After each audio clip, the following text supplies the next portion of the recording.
आपने बताया कि जो किडनी पेशेंट हैं जिनका डायलिसिस होता है, हाँ, वो किस तरह से डायलिसिस से बच जाते हैं और किडनी जो है प्रॉपर वापस हील हो जाती है, क्योंकि मोस्टली हमने देखा है कि जिसकी किडनी खराब हो गई वो ट्रांसप्लांट ही कराता है या मर जाता है।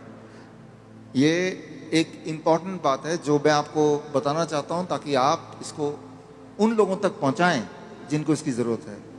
ऐसे बहुत सारे लोग हैं लाखों में जो हर दूसरे दिन या तीसरे दिन डायलिसिस कराते हैं। पहले तो समझना पड़ेगा डायलिसिस क्या है। बहुत ही सिंपल है, आधे मिनट में समझ जाएंगे। आप जो भी कुछ खाते हैं पीते हैं उसमें कुछ चीज़ें बॉडी उपयोग में लाता है, एनर्जी में कन्वर्ट करता है, कुछ चीज़ें बॉडी यूज़ नहीं कर पाता है, तो आप यूरिन पेशाब के रास्ते उनको बाहर फेंक देते हैं। तो वो पेशाब कैसे बनता है, वो किडनी का काम होता है। उसके अंदर वो सारी चीज़ें हैं पेशाब में जो बॉडी को नहीं चाहिए, तो बॉडी ने उसको बाहर भेज दिया। क्रेटनाइन है, यूरिया है, यूरिक एसिड है, ऐसे बहुत सारी चीज़ें हैं, छोटे मोटे प्रोटीन हैं अलग अलग तरह के जो बॉडी को नहीं चाहिए, तो बॉडी ने पेशाब किया। आप बोलेंगे अरे मुझे पेशाब आ रहा है, तो वो किडनी ने बाहर भेजने का तैयारी कर ली है और आप गए और आपने अपने आप को हल्का किया, ठीक हो गया। ये तो हुआ नॉर्मल। आपका बॉडी खुद ही आपका डायलिसिस कर रहा है। डायलिसिस ये है, हमारा बॉडी हमारे अंदर की जो चीज़ जो हमें नहीं चाहिए वो बाहर फेंकने का रास्ता बनाया, इसे कहते हैं डायलिसिस। यानी कि हमारे सबकी बॉडी करती है इसको। अगर वो करना बंद कर दे, किडनी अपना काम करना बंद कर दे, अब जब मैं पानी पी रहा हूँ और बॉडी को उनमें से कई सारी चीज़ नहीं चाहिए लेकिन बाहर का रास्ता बंद है, तो बॉडी क्या करेगा, गुब्बारे की तरह, बैलून की तरह उस पानी को, उस फ्लूइड को बॉडी में ही इकट्ठा होता रहेगा।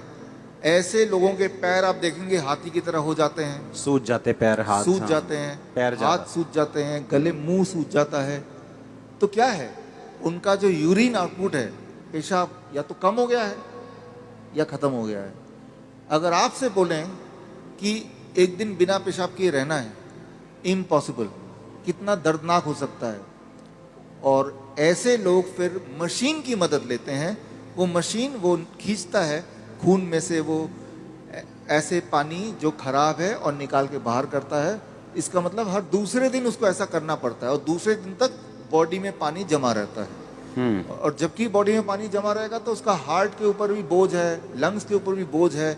हर दिन वो कमज़ोर होता जा रहा है, हर दिन वो मरता जा रहा है, डायलिसिस कराने के बावजूद भी या डायलिसिस कराने की वजह से भी, क्योंकि डायलिसिस भी किडनी को और फर्दर खराब करती है। तो अब आपको समझ आ गया कि प्रॉब्लम क्या है, डायलिसिस किसे कहते हैं, किडनी खराब होना किसे कहते हैं।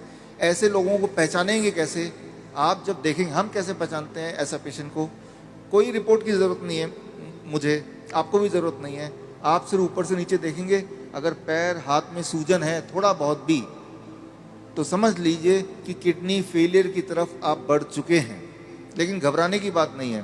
पहली बात, जब सूजन होती है बॉडी में, पानी जम जाता है तो सांसें भी नहीं ले पाता है, मुश्किल से लेता है, तो ये भी गड़बड़ है। वो चलता है थक जाता है, ये भी गड़बड़ है। तो ये तो हो गया। अब करना क्या है, सोल्यूशन क्या है, आपके बॉडी के अंदर से पानी को निकालना है। उसके लिए बड़ा आसान गॉड का दिया हुआ सोल्यूशन आपके पास ही है इसी वक्त। तीसरा kidney, third kidney. Third kidney किसे कहते हैं, आपका स्किन, सबसे बड़ा बॉडी का ऑर्गन। आपके स्किन में देखेंगे छोटे छोटे छेद हैं, है ना। तो ये जो छेद हैं, ये छेद से पसीना निकलता है। आप पसीने का एक बूंद लीजिए, पेशाब का एक बूंद लीजिए, दोनों को लैब में ले जाइए। अब पूछिए कि इसमें क्या है। पेशाब के एक बूंद में क्रेटनाइन, यूरिया, यूरिक एसिड, वो सारा कुछ मिलेगा जो पसीने के एक बूंद में मिलेगा। अच्छा, हाँ, यानी कि पसीना और पेशाब सेम है, अलग अलग नहीं है, बिल्कुल सेम है। केमिकल कॉम्पोजिशन दोनों का सेम है। उसमें भी सोडियम है, उसमें भी सोडियम है, उसमें भी पोटेशियम, उसमें भी पोटेशियम है। आपका पसीना एक तरह से बॉडी का पेशाब का ही एक और फॉर्म है। आपका जो स्किन है, ये भी भगवान का बनाया हुआ इमरजेंसी किडनी है, इमरजेंसी किडनी। तो उस इंसान का जिसके दोनों किडनी खराब हो गए, अब क्या करेंगे, ये जो स्टेपनी है, मैं इसको स्टेपनी बोलता हूँ। आपकी गाड़ी का एक टायर पंचर हो गया, आप स्टेपनी यूज करते हैं ना, तो हम बोलते हैं कि ये स्किन को यूज कर लो, स्किन से बाहर निकाल दो। अब सवाल आता है स्किन से कैसे निकालें। स्किन से निकालने के तरीके, अभी बाथटब का वीडियो प्लीज चला दें। ओके, चलाओ वीडियो बाथटब का। हमारे हॉस्पिटल में, हिम्स हॉस्पिटल है, डेरा बसी में है, अभी जलंधर में भी खुल गया है। आप देखिए यहाँ पे वीडियो, ये जो लोग आप देख रहे हैं ये पानी के टब में बैठे हुए हैं। पानी का टेम्परेचर याद रखिएगा 40 डिग्री सेल्सियस पे है। पानी गले तक है। गले तक पानी अगर हो, उसका टेम्परेचर अगर 40 डिग्री सेल्सियस मेंटेन कर पाएं और ये लोग अगर 2 घंटे बैठ पाएं तो 2 घंटे के अंदर 2 घंटे सुबह शाम के एक बार या फिर 1-1 घंटा 2 बार। अच्छा, ऐसा करने से, ये सारे किडनी पेशेंट हैं, ये वो पेशेंट हैं जो हर दूसरे तीसरे दिन डायलिसिस कराने जाते थे, लेकिन अब वो जाते नहीं हैं। क्यों? क्योंकि वो अब ऐसा करते हैं, इससे उनकी तीसरी किडनी से वो सारा जो मल है जो पेशाब के रास्ते नहीं निकल पा रहा था वो निकल जाता है। पहली बात। दूसरी बात, और ऐसे टब में, कोई भी टब में बैठ जाना है, कोई भी टब में, कोई भी टब हो, और उसमें जो पानी है उसे 40 डिग्री पे ही रखना है। 40 डिग्री पे रखना है। और नापना कैसे? थर्मामीटर से। थर्मोमीटर आप 150-200 रुपए का मिल जाएगा। पानी नापने वाला जो पानी नापने वाला स्पेशल थर्मामीटर, स्पेशल थर्मोमीटर 150-200 में मिल जाएगा। हाँ, कहीं उसको चेक करते रहना कि वो 40 डिग्री पे मेंटेन रहे। अगर कम हो गया, गर्म पानी डाल लेना है, गर्म पानी डाल देना, 2 घंटे बैठना है। 2 घंटे बैठना है। ये टेम्परेरी सोल्यूशन है कि किडनी हील भी होगी? इसमें मैं आता हूँ। हाँ, ये किडनी हील होगी, लेकिन कैसे? 2 चीज होगा उसके साथ। आप अगर ये करेंगे तो एक्सपेरिमेंट करने के लिए उस इंसान का पहले आप बोलिए कि वजन करे, क्योंकि वजन में वो अंदर पानी है। 2 घंटे बाद दोबारा वजन करेंगे तो आधा किलो, 1 किलो, 1.5 किलो वजन कम मिलेगा। मतलब बाहर आ गया, वो बाहर आ गया। पहली बात। आप एक और काम करें, उनके पैरों के सूजन के फोटो खींच लें।